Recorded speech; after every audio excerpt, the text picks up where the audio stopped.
The rain was coming down in sheets, the kind of rain that drenches you in seconds and freezes you to your core. I pulled my collar tighter, wishing I'd brought an umbrella. But then again, what did I expect? This was Manchester in January.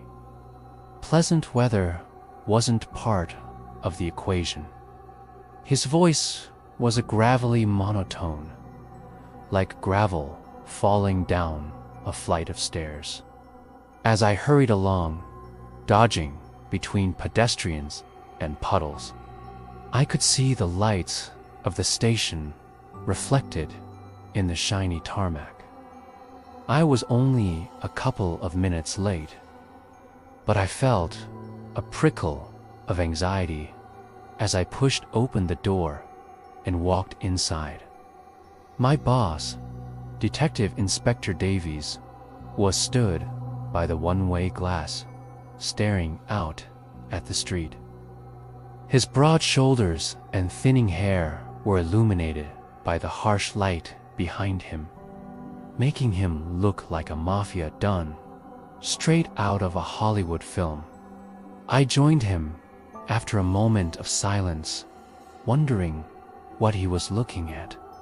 Two young girls were stood on the opposite side of the street, arguing in hushed tones.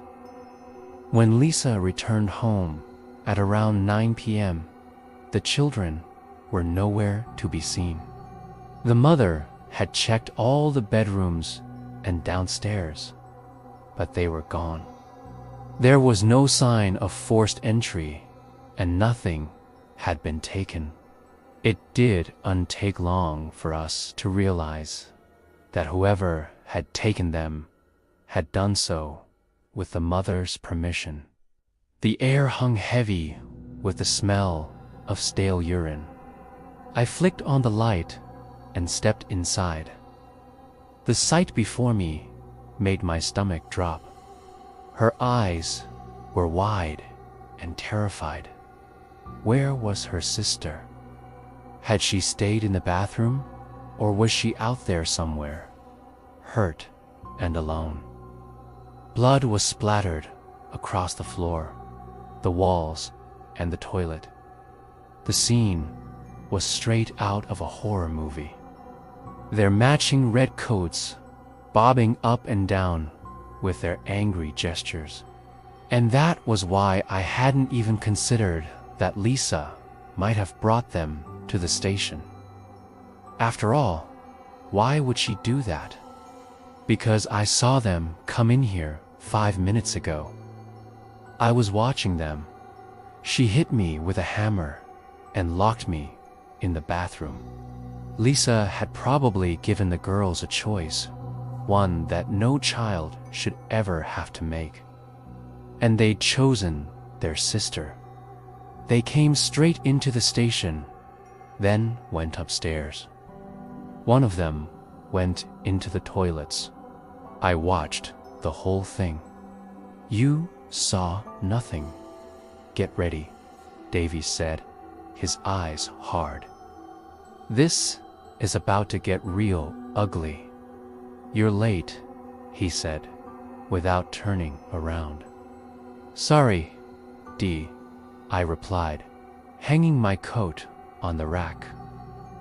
I got caught in the rain. He grunted in response and continued to stare out of the window. We just need to ask you a few questions. No, please don't take me to her. She's dangerous. She hurt me. But if she was scared of her sister, then where was her sister now? And more importantly, what had happened here? That's them, Davies said, his eyes boring into mine.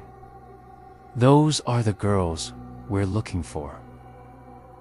The twins. I did have a brief moment when I thought I was losing the plot. When I first read the case notes that morning, I thought they were joking.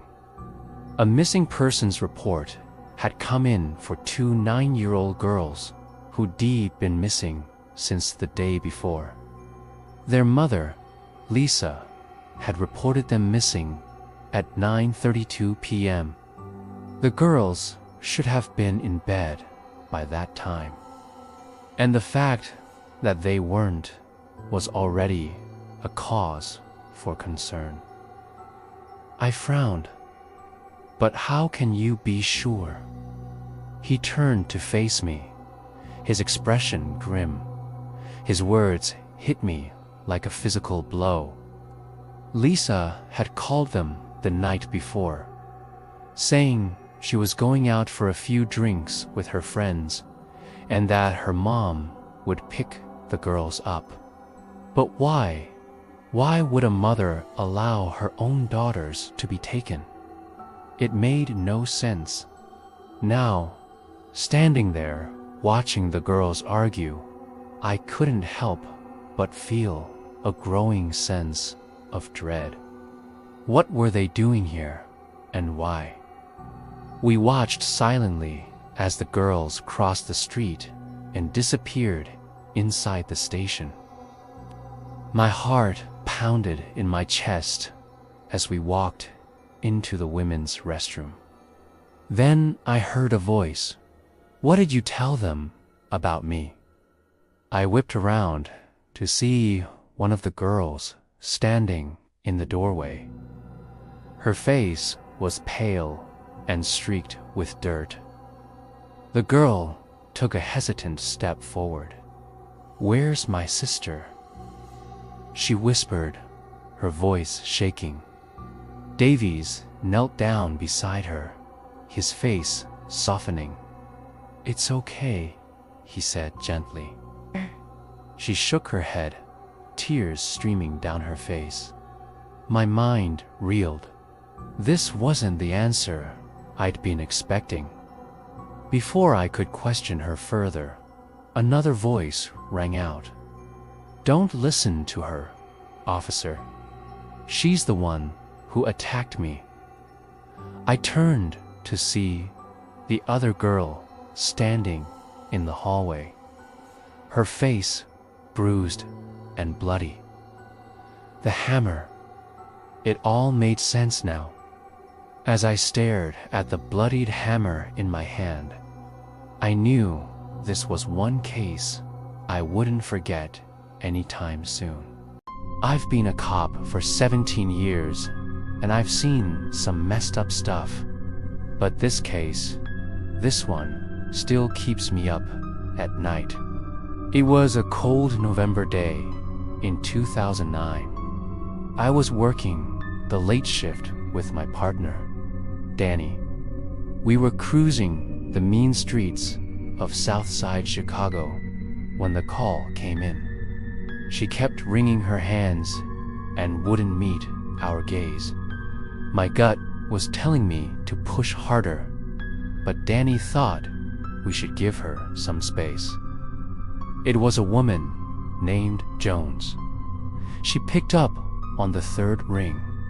Hey, Jones, it's me. We got something here. It was a tough case, and it went cold pretty fast. Every now and then, Jones would call me in to go over the scant evidence we had, but nothing ever came of it. I never imagined that 7 years later, I'd be dragged back into this case. Looks like we got a double homicide on our hands. Yeah, I'm on my way. I was working a narcotics case that had taken a weird turn when one of the suspects, a known drug dealer named Smiley, approached me with information about the cold case. He said he knew who killed the twins. Apparently, it was a big secret in the neighborhood, but nobody wanted to talk to the cops. Smiley wanted immunity and a reduced sentence in exchange for the info. To make a long story short, Smiley told us that the boys had been killed by a rival gang. Apparently, the twins had gotten mixed up with the wrong crowd and had started dealing drugs for this gang.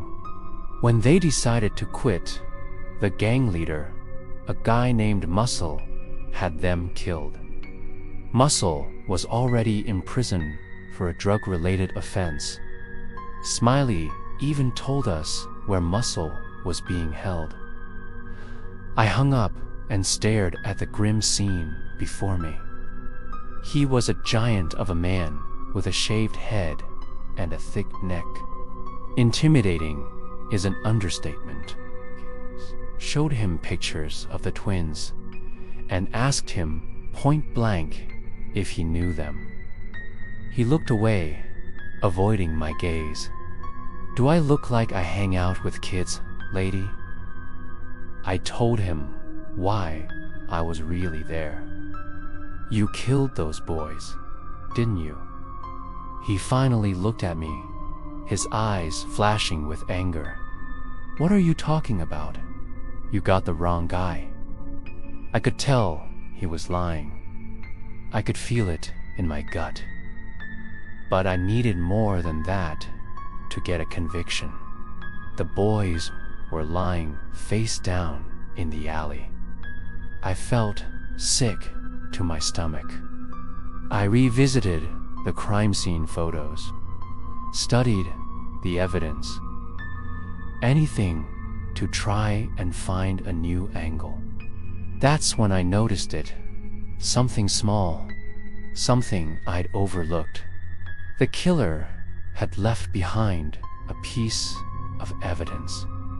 At the time, forensics had assumed it was a cigarette butt. I pulled the photo closer. It was a blunt. This wasn't just any blunt, though. The type of blunt that only one gang in Chicago used. The same gang whose colors the boys were wearing in the picture. I felt a surge of adrenaline. I called Jones. "Jones, I think we got our guy. I think I figured out who killed those boys." The sight of the dead kids, the way their tiny bodies were crumpled like discarded trash, it haunted me. He told me to go get some food while he questioned the mom. I figured Danny was right. This was probably just another runaway case. So I went to the local burger joint. It was a missing persons report from a frantic woman claiming her twin boys were missing. He motioned for me to come over, and he pointed to the TV. There was a news alert to bodies found in an alley, 2 teenage boys. My blood ran cold. Could it be? I didn't need to hear the news report to know those were the twins. Danny and I exchanged a look. We both knew we had to get to that alley. She said she last saw them 2 days prior, but they've been acting strange lately, so she wasn't too worried. At first, we thought it was just runaways. Twin brothers, 17-year-old twins. Yeah, that happens a lot in Chicago. So we started by talking to their friends, all of which claimed they hadn't seen the boys since the day before. One of them even told us that the boys had talked about running away to Canada. They had family there, so it wasn't that far-fetched. But something about the way he said it set off alarm bells in my head. The kid was being evasive. I could tell, even though I couldn't see his eyes behind his hoodie. He was trying to hide something. We went back to the house. Their mother had this wild look in her eyes. When I got back, Danny was pale as a sheet. As we sped towards the alley, I tried to call the lead detective on the case. We stayed at the scene for hours. Forensics combed the area. The boys had been shot at close range. No witnesses, no suspects. It was 2016. I flew out to interview Muscle. He was serving 15 years at Statefield Correctional Center. I sat down with him in an interview room. I went back home feeling frustrated. This case was eating at me. I couldn't let it go.